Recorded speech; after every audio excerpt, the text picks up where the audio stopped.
You know that feeling, right? When you're just stuck in a thought pattern and you can't seem to break free. Well, today we're diving into this powerful idea. What if you could actually renew your mind by replacing the lies you believe with life-giving truth? And this whole concept really gets to the heart of this verse from Romans. It says to be transformed by the renewal of your mind. And notice, that's not a passive thing. It's not a suggestion. It's an invitation to a radical, active process of change. But, okay, let's be real. If you've ever actually tried to do this, you know it's not like flipping a switch. It can feel frustratingly slow. So that brings up a question I think we've all felt. Why does real, lasting change so often feel this way? So here's our roadmap for figuring that out. We're going to start with what I call the well-worn path. Then we'll see why this is about more than just thoughts. After that, we'll get really practical with building a new way and walking the new path. We'll talk about the fuel for the journey, and finally, we'll look at the goal, the new first response. Okay, let's jump right in with section 1, the well-worn path. This is all about why certain thoughts we have feel so incredibly automatic. So I want you to imagine your mind is kind of like a dense forest. And for years, maybe without even realizing it, you've walked the same route every single day. Over time, that route becomes a clear, easy path. It's the path of least resistance. That is exactly what our repeated thoughts do. They carve out these automatic pathways in our minds. Or here's another way to picture it, kind of like a stream. You know, over time, the water carves a deeper and deeper channel for itself, right? Eventually, that channel becomes the default direction for all the water to flow. Well, our thoughts are just like that water. The more they flow down a certain path, the deeper that channel gets, until it just feels like the only way to go. But here's where it gets really interesting. These well-worn paths aren't just about random surface-level thoughts. No, this goes so much deeper. We're about to discover the actual root of our responses. And here's the key idea. We're not just dealing with wrong thoughts. We're actually dealing with something closer to worship, because those automatic thought patterns, they aren't random at all. They're tied directly to what our hearts truly value, what we really trust in, fear or desire. That's what's actually steering the ship. And you can see how this chain reaction works. It all starts in the mind, with something you believe is true. That belief then shapes your affections, what you love, what you fear. And those affections, well, they end up driving your will, which is what you ultimately choose to do. See the flow? One step leads right to the next. Okay, so if these paths are that deep and they're connected right to our hearts, how on earth do we build a new one? Well, turns out there's a very specific pattern for change. You know, I think our first instinct is just to try harder, to just grit our teeth and tell ourselves, just stop thinking that, stop being anxious, stop being angry.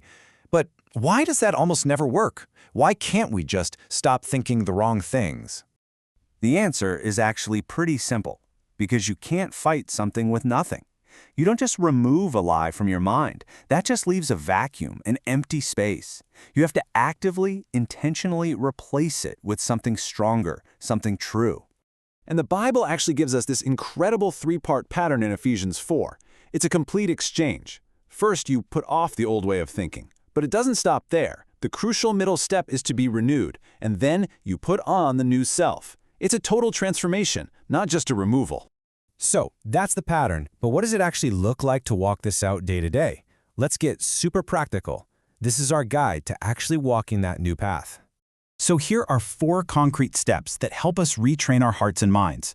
And notice how this follows that same chain we saw earlier. First, you have to identify the lie that's going on in your mind. Then, you expose the heart issue behind it, the affection that's driving it. Third, and this is key, you replace that lie with truth. And finally, you get to choose a new response with your will. And let's talk about that third step for a second. Replacing isn't about some vague, positive thinking. It's about grabbing hold of specific, powerful truth.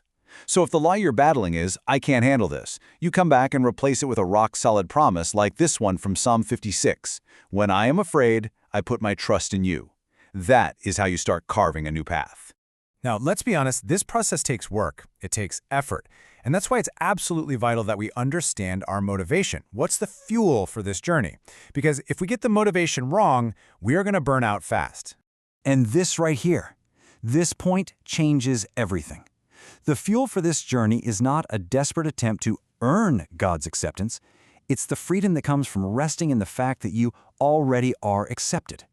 This isn't a struggle to try and win God's love. It is the joyful response to a love you have already been given. And when you know deep down that your identity is secure, the whole dynamic shifts. You suddenly have the freedom to face your lies honestly because, well, they don't define who you are. You can repent without being crushed by fear, and you can fight this battle without despair because you're confident in the outcome. So where is all of this headed? I mean, what's the end goal? What happens when you walk this new path over and over and over again? Well, it's about developing a completely new instinct. And this progression is just so hopeful. Look, at first, that old path, the lie, it's automatic. Choosing truth feels like real work, real effort.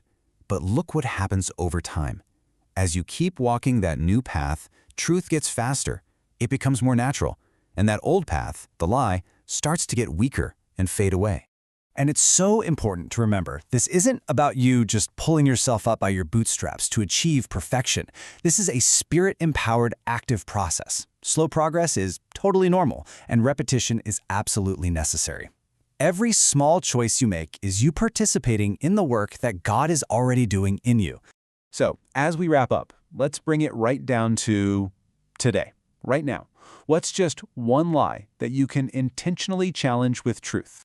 Because remember, every single time you choose truth over a lie, you are taking one more step down that new path. You're carving it just a little bit deeper, and you are teaching your heart a whole new way to follow, a way that leads to freedom and to life.